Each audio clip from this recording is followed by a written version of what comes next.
Assalamualaikum warahmatullahi wabarakatuh. Teman-teman yang saya hormati, ada sedikit perbedaan polarisasi pencapresan di pemilu 2014, 2004, 2009, 2014, kemudian 2019 dan hari ini menjelang 2024.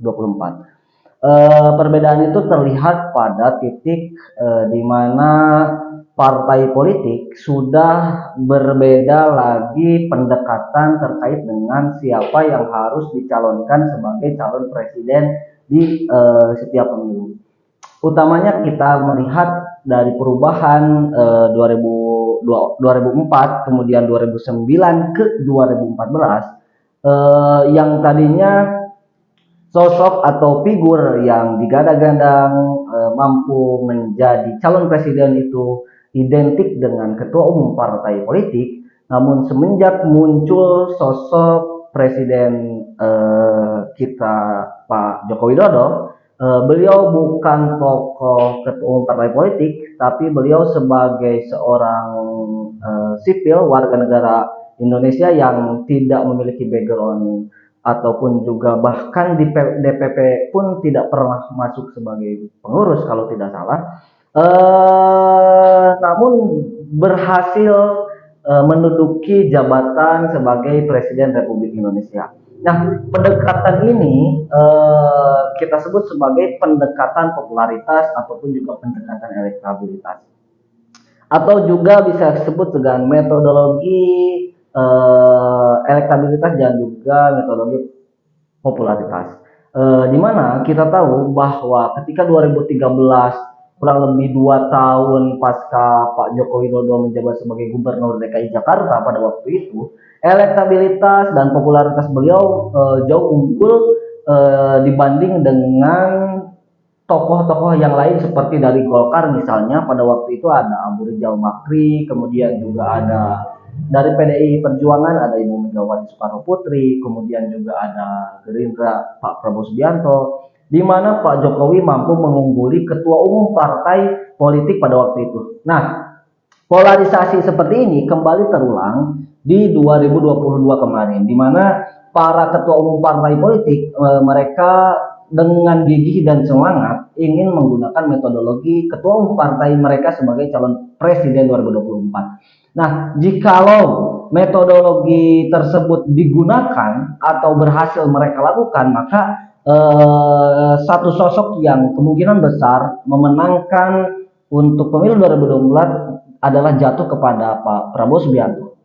Namun ada pola yang menarik ketika di tengah perjalanan elektabilitas Pak Prabowo Subianto tidak secemerlang yang kita bayangkan, tidak sesuai dengan apa yang masyarakat prediksi begitu.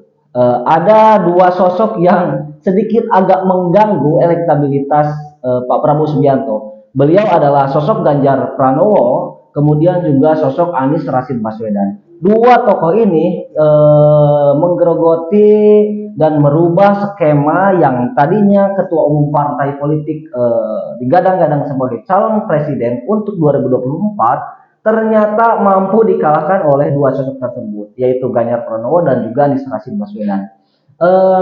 Sebelum mereka digadang atau dideklarasikan sebagai calon presiden, jauh-jauh hari sudah ada Caimin atau Gus Muhaimin atau Muhaimin Iskandar sebagai ketua umum partai Kebangkitan Bangsa atau PKB, yang dimana di setiap sudut penjuru kota selalu dihiasi bahwa Caimin sebagai calon presiden 2024 oleh kader-kadernya dari PKB. Lain daripada itu juga ada Pak Airlangga Hartarto. 2022, saya ingat bulan April, di awal banget 2022 itu masyarakat gencar-gencarnya dihebohkan ada gerakan masif dari beberapa relawan Pak Airlangga Hartarto untuk mengendorse atau mengiklankan bahwa Erlangga Hartarto mampu memulihkan ekonomi Indonesia dari COVID-19, maka layak Erlangga Hartarto sebagai ketua umum Golkar untuk melanjutkan kepemimpinan Pak Jokowi Presiden Republik Indonesia ke-8.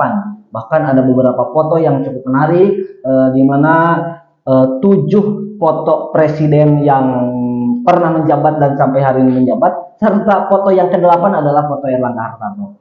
Namun ada juga dari Partai Demokrat yang kekeh di 2022 bahwa ketua umum mereka lah yang cocok menjadi calon presiden 2024. Nah, di samping daripada itu tetap ada Pak Prabowo Subianto sebagai ketua umum Partai Gerindra yang mendeklarasikan semua kadernya bahwa Prabowo Subianto sebagai calon presiden 2024 paten dari Partai Gerindra.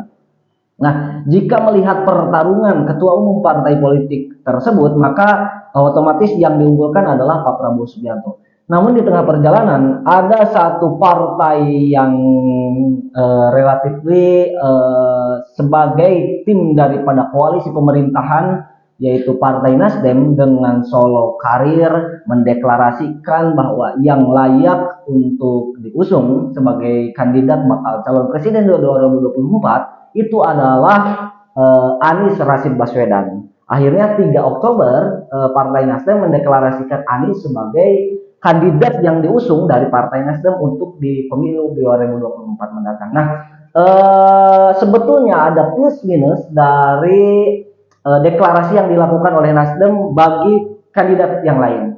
Minusnya adalah peluang bagi ketua umum partai politik sedikit agak tertutup karena ada satu sosok Anies Rashid Baswedan yang elektabilitasnya masuk 3 besar. Pada waktu itu Anies Rashid Baswedan di atas unggul di atas Erlangga, unggul di atas Caimin, unggul di atas Agus Harimurti Yudhoyono.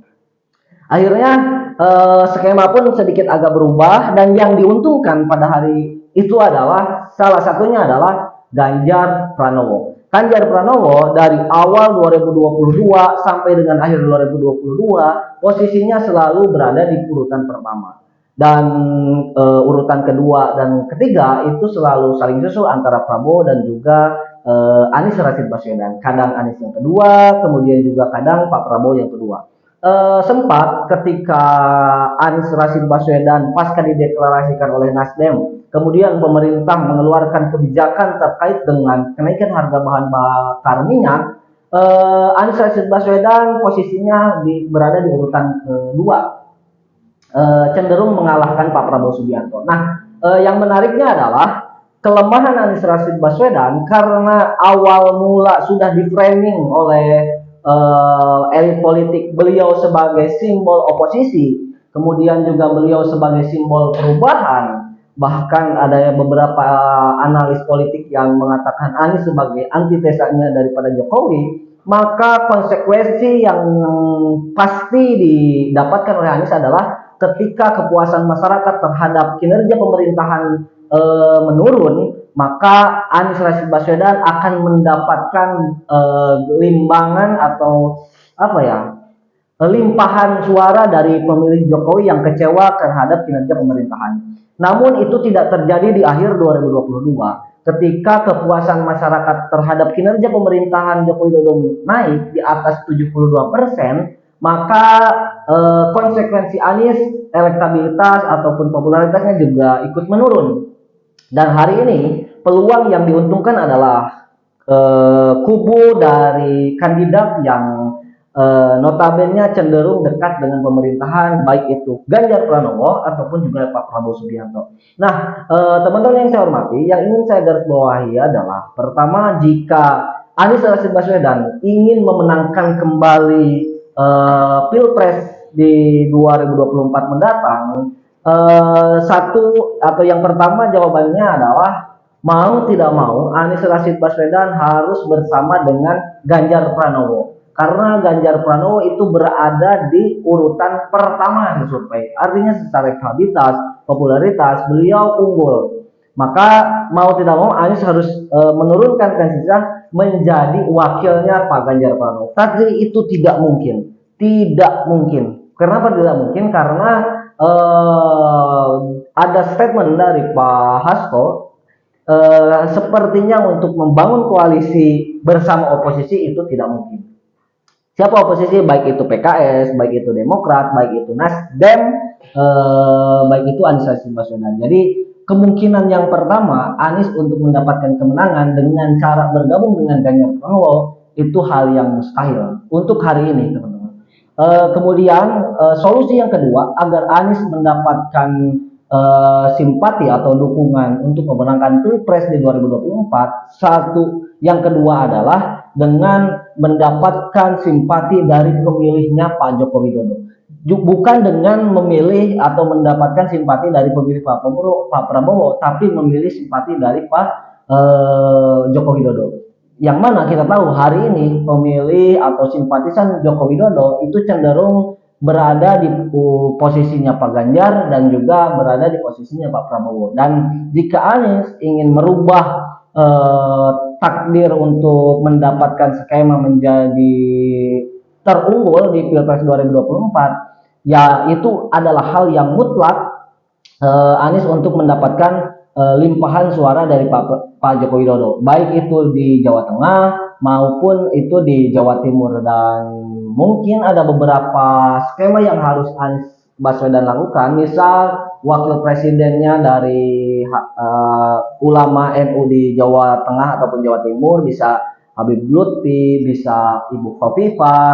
Dan jika memang digadang-gadang untuk menjadi wakil Anies adalah Agus Harimurti Yudhoyono, saya kira kurang lengkap atau tidak akan mampu untuk menyaingi skema yang nanti dibangun oleh PDI Perjuangan ketika memasangkan Ganjar. Tapi walau alam ketika nanti PDI Perjuangan tetap atau kekeh memasangkan Ibu Puan Maharani.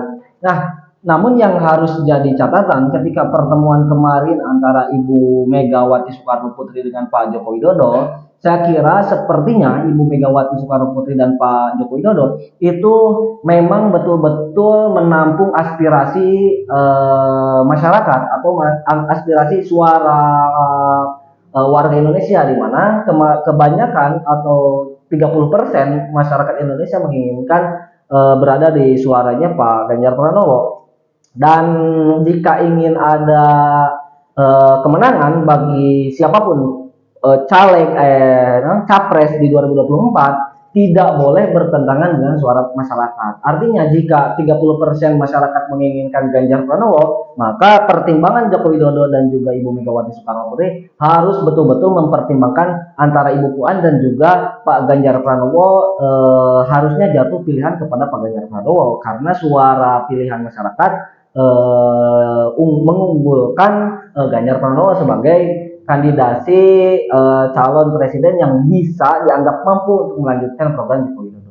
Itu teman-teman yang mungkin hari ini sedikit agak berbeda pandangan saya dengan pandangan-pandangan yang lain, namun secara substansi hampir sama, dan dimana di titik ini tanpa mengurangi rasa hormat saya kepada Pak Anies Rashid Baswedan, tidak ada jalan lain ketika Anies ingin memenangkan Pilpres 2024 mendatang, baik itu wakilnya di ulama di NU ataupun ulama di Jawa Tengah ataupun juga Jawa Timur, ataupun juga beliau dengan legowo bergabung dengan Pak Ganjar Pranowo. Meskipun saya masih meyakini itu adalah hal yang sangat mustahil bagi Anies Rashid Baswedan untuk ataupun bagi Pak Surya Paloh untuk memberikan Anies Rashid Baswedan menjadi wakilnya Ganjar Pranowo Subianto karena berbagai macam pertimbangan. Mungkin itu teman-teman yang bisa saya sampaikan. Terima kasih atas segala perhatian dan mohon maaf atas segala kekurangan. Hasbunallah wa ni'mal wakil. Bila terus saja. Assalamualaikum warahmatullahi wabarakatuh. Bye.